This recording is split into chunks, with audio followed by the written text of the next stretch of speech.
नमस्कार, मैं हूं आपके साथ मयंक। देखिए, आज 14 मार्च है और पिछले 24 घंटे के अंदर क्या हालात हुए जंग में। ईरान ने अब तक का सऊदी अरब पर सबसे बड़ा हमला किया है।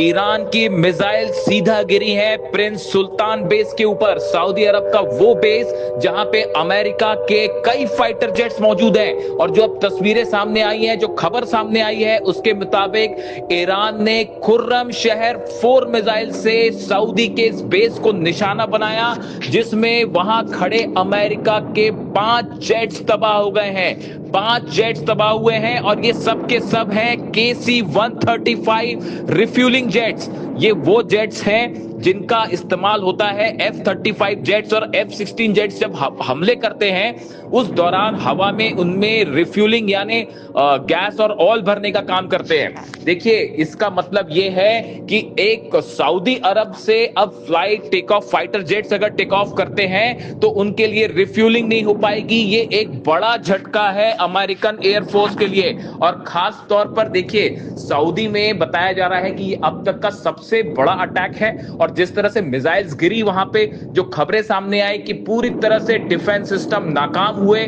सऊदी का भी डिफेंस सिस्टम नाकाम हुआ, अमेरिका के जो डिफेंस सिस्टम लगे हैं पेट्रियट थर्ड, वो भी नहीं रोक पाए इसको, और सीधा प्रिंस सुल्तान बेस पर ईरान की मिसाइल्स गिरी हैं, जो कि बड़ा झटका है एक प्रकार से। जो एयर वॉरफेयर के जानकार हैं वो ये बता रहे हैं।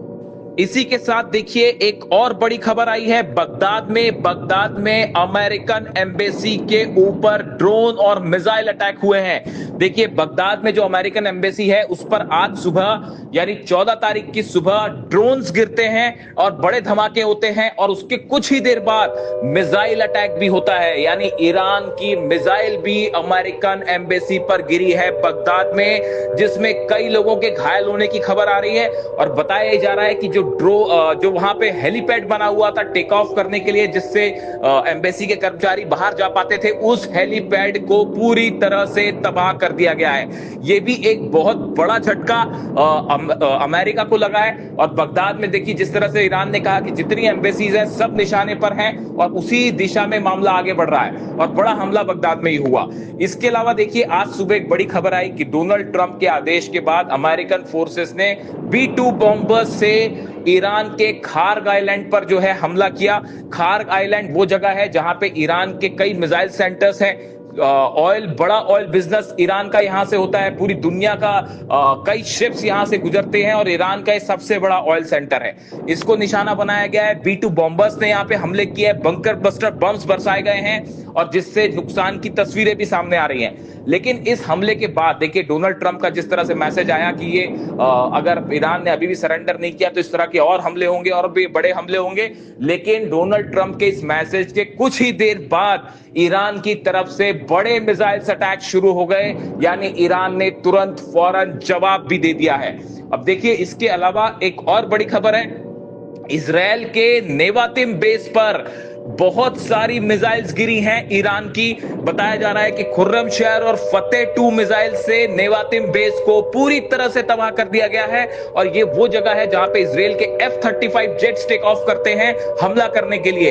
यानी एक बड़ा हमला माना जा रहा है ये। इसमें कितने जेट्स तबाह हुए हैं इजराइल के, इसकी संख्या आने में बाहर वक्त लगेगा, लेकिन एक्सपर्ट ये मान के चल रहे हैं कि कई सारे F-35 जेट्स इजराइल के नेवातिम अटैक में तबाह हुए हैं, ऐसी जानकारी है। यानी देखिए, जंग अब पहले से कहीं तेज हो गई है और कहीं ज्यादा हमले हो रहे हैं एक दूसरे के ऊपर। और आज अगर 14 मार्च की बात की जाए तो सुबह से अब तक जबरदस्त बमबारी जारी है दोनों ही ओर से। और ऐसा लग रहा है कि अब ये जंग जो है उस दौर में पहुंच चुकी है जहां से अब बड़ा विनाश शुरू हो सकता है। देखिए, पहले भी ईरान ने कहा है कि ईरान किसी भी सूरत में सरेंडर नहीं करेगा, सरेंडर का सवाल ही नहीं है, आखिरी सांस तक जंग होगी। ये बात सेना की तरफ से साफ की जा चुकी है। और एक के बाद एक जिस तरह से अरब में, इजराइल में मिसाइल्स बरस रही हैं ईरान की, ये बड़ा झटका माना जा रहा है अमेरिका के लिए और इजराइल के लिए। जो भी जुड़ा अपडेट होगा आप तक पहुंचाऊंगा। Thank you so much.